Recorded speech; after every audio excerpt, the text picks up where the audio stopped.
جۆری پێنجەم و کۆتایی لە vertical irregularity ئەوێش weak story irregularity vertical strength irregularity واتە چی؟ واتە لە باری vertically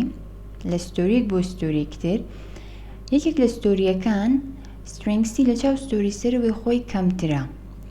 واتە ئەو ستۆریە vertical ئلیمنتەکانی کە resisتی lateral force ئەکەن کاپاسیتی تەواویان نییە strengthیان نییە کە resisتی ئەو horizontal force بکەن کە ئەکەوێتە سەریان جا ئلیمنتێک کۆڵۆم بێ شیرۆڵ بێ هەرکامەیەکان بێ بۆیە کاتێک کە هێزی بوومەلەرزە ئەکەوێتە سەر بیڵدینگەکەمان ئەگەر یەکێک لە ستۆریەکان ئلیمنتەکانی ئەوە بێت کاپاسیتی ئەوە نەبێ بتوانین ریزیستی ئەو lateral force بکات دێماندێکی زۆر ئەکەوێتە سەریان بۆیە ئەگەری هەیە weak ستۆریەکە بێ بە critical story و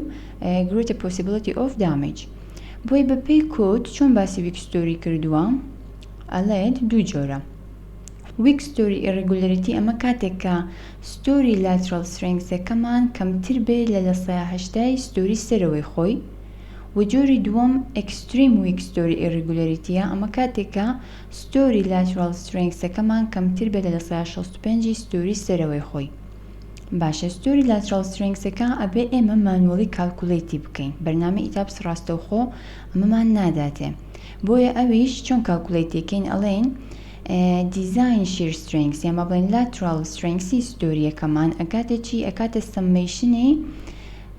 lateral strength هەرێکێک لە vertical ئلیمنتەکان بۆ منە ئێمە ئەگەر لە ستۆری سێ حسابی بکەین لە ستۆری سێم کۆڵۆممان هەبێ شیروەڵمان هەبێ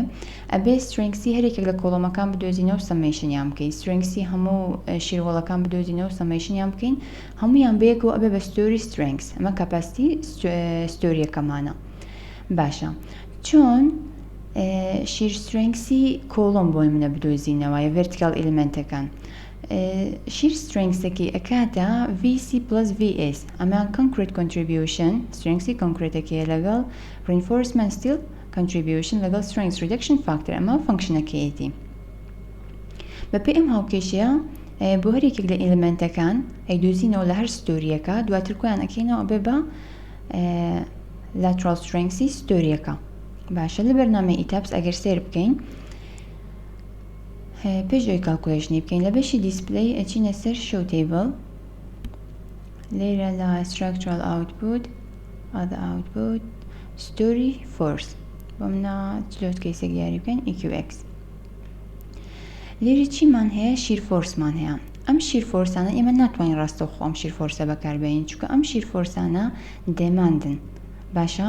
ئەو shear forceەیە کە ئەکەوێتە سەر ستۆریەکە بۆیە ستۆریەکە ئەبێ کاپاسیتی strengthەکەی لەمە زیاتر بۆی بتوانین ریزیستی بکە بەرگەی بگرێت بۆیە ناتوانین ڕاستەوخۆ ئەمە بۆ چێککردنەوە بەکاربهێنین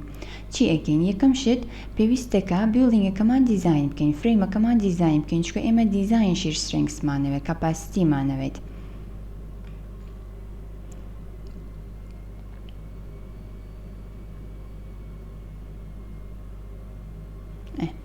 کە دیزاین بوو بۆ منە ڕایت لەمە لە ستۆری یەکەمە ڕات کلیک لە سەرێکێک لە کۆڵۆمەکانەکەین سێ دیتێڵەکەی بکەین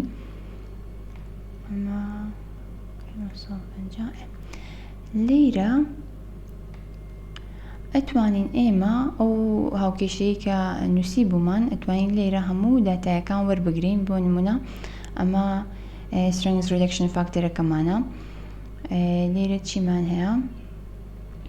ئەمە shear forceەکەیە shear forceی دێماندەکە هەمانە ئەمەی داوە ئێمە ئەتوانین VN بدۆزینەوە بۆ ئەم کۆڵۆمە کە ئەکاتە چی ئەکاتە VC plus VS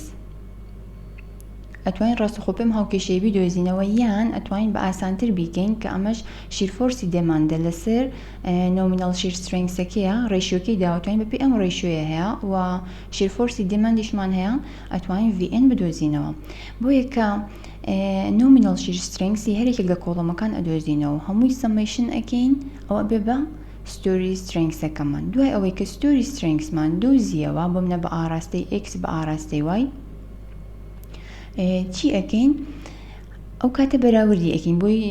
بەراوردی چی ئەکەین بەراوردی strengthی هەر ستۆریەکەکەین لەگەڵ ستۆری سەرەوەی خۆی بۆی بزانین ستۆریەکەمان weak ستۆریە یان extreme weak ستۆریە بە ئاراستەی X و Y بۆ نمونە لێرە لە ستۆری چوارەم دابەشی ستۆری سەرەوەی خۆی ئەکەی ڕێشۆیەکمان دەسەکەوێ ئەگەر ئەو ڕێشۆیە لە یان لە 0.8 بچووکتر بوو ئەمە چیە ویک ستۆری ئیڕگولاریتیە. بۆمە ستۆری سێم دابەشی ستۆری چوارم ئاها بۆ شێوەیە. و ئەگەر هەر ستۆریەک سترنگسەکەی دابەشی سترنگسی ستۆری سەرەوەی خۆی بکەین ڕێشۆکەی کەمتر بە لە 0.65 با بڵین 0.65 ئەو کاتە بەچی داهێنرێ ئەکستریم ویک ستۆری ئیڕگولاریتیە.